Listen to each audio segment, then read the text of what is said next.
You cracked open a drink today, or you're about to. Either way, don't feel bad about it. Because what you just did is one of the oldest things a human being can do. Actually, scratch that. It's older than human beings, entirely. It started with a small primate, a piece of rotten fruit on a forest floor, and absolutely no idea what was about to happen. And somehow, that one moment is the reason we have civilization today. So let's go back to where this actually starts. A small primate is walking through a forest in Africa. No tools, no language, no plans for the day, just looking for food. And then it finds something on the ground. Fruit. But not fresh fruit. This fruit has been sitting in the sun for days. The sugars inside have broken down, yeast has gotten in, and fermentation has quietly done its thing. The primate eats it anyway, and then something weird happens. It feels good, really good, better than the regular fruit. It doesn't know why. It has no concept of alcohol or fermentation or chemistry. It just knows that this particular rotten fruit on the ground makes life feel slightly more enjoyable.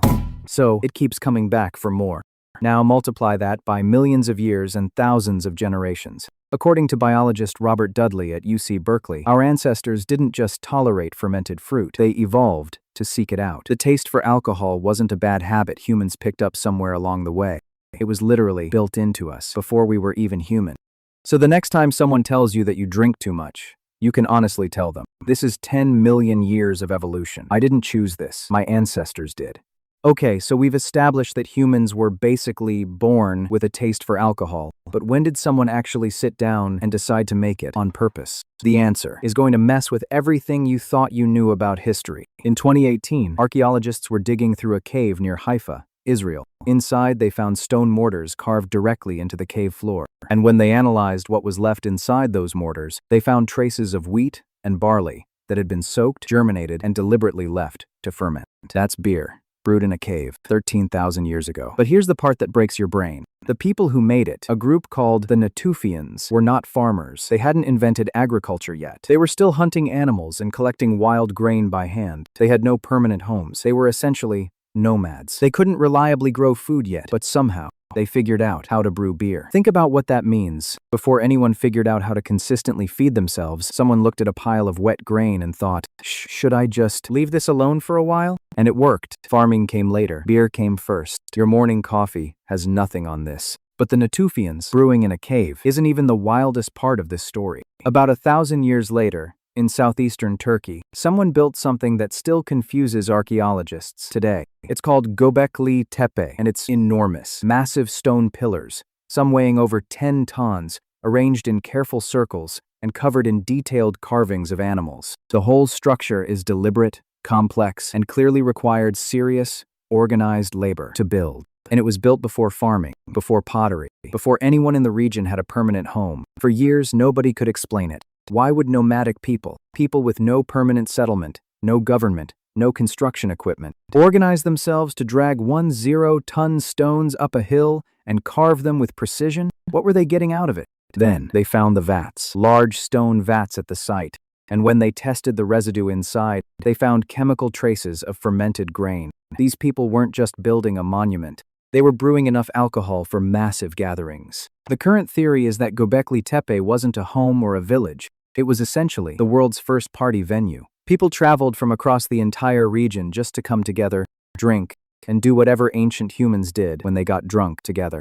So let's be clear about what actually happened here. Humans built one of the most remarkable structures in prehistoric history. Before they had farms, before they had cities, before they had basically anything. And they built it to drink. You can't even get your friends to show up on time to a house party. These people moved 10-ton rocks for one. So at this point, we've established that humans were brewing before farming, and literally building monuments just to drink together. But it gets bigger than that. Because once civilization actually showed up, alcohol didn't fade into the background. It moved to the center of everything. Let's talk about Egypt. The workers who built the pyramids, one of the greatest construction achievements in human history, were not paid in gold. They weren't paid in food. They were paid in beer. About 4 to 5 liters per worker per day. That was their actual salary. Now, before you laugh, that was genuinely smart. The water from the Nile was often contaminated and unsafe to drink directly. But beer, because of the brewing and fermentation process, was significantly cleaner. Drinking it kept workers alive in a way that drinking the local water couldn't. So beer wasn't just a reward at the end of a long day of dragging limestone blocks through the desert. It was hydration. It was nutrition. The brewing process added calories and nutrients that a laborer working in extreme heat desperately needed. Beer was their water, their lunch, and their paycheck, all from the same cup. And then there was religion. The Egyptians believed beer was literally created by the god Osiris and gifted to humanity. It showed up in temple offerings, burial rituals, and medical prescriptions. Egyptian doctors would mix herbs into beer and prescribe it for stomach problems, infections, and pain. One drink was doing the job of a paycheck, a water filter, a meal, a medicine, and a prayer, all at the same time. And this wasn't just Egypt. By 7000 BCE, in a Neolithic village in central China called Jiahu, archaeologists found pottery jars containing residue from a fermented drink made of rice, honey, grapes, and hawthorn berries. Multiple ingredients, carefully chosen and combined. Whoever made this wasn't experimenting. They knew exactly what they were doing. Alcohol wasn't a side effect of civilization. It was infrastructure. So let's put the full picture together. 10 million years ago, a primate ate rotten fruit off a forest floor and felt good about it. It had no idea what was happening. It just knew it wanted more. 13,000 years ago, humans were deliberately brewing beer in caves before they even knew how to farm. 12,000 years ago, they were dragging 10-ton stones up a hill to build a place specifically to drink together. 9,000 years ago, they had actual recipes. 5,000 years ago, entire civilizations were using it as currency, medicine, and religion all at once. And here's the question that should be sitting in your head right now. Did humans discover alcohol after building civilization, or did alcohol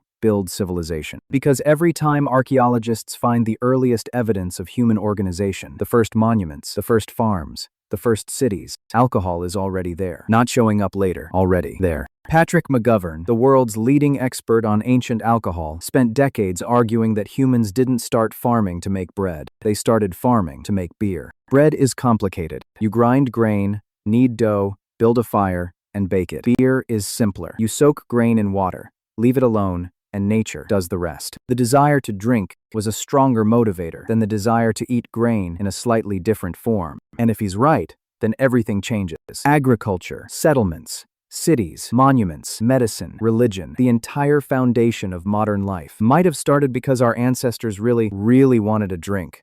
You drink to unwind after a long week, to celebrate, to forget, to connect with people you love. Your ancestors drank to build the world. And the wildest part? The impulse is exactly the same. That feeling you get when you crack open a cold drink after a long day, that's the same feeling a small primate got eating rotten fruit off a forest floor 10 million years ago. The cup got fancier. The feeling never changed.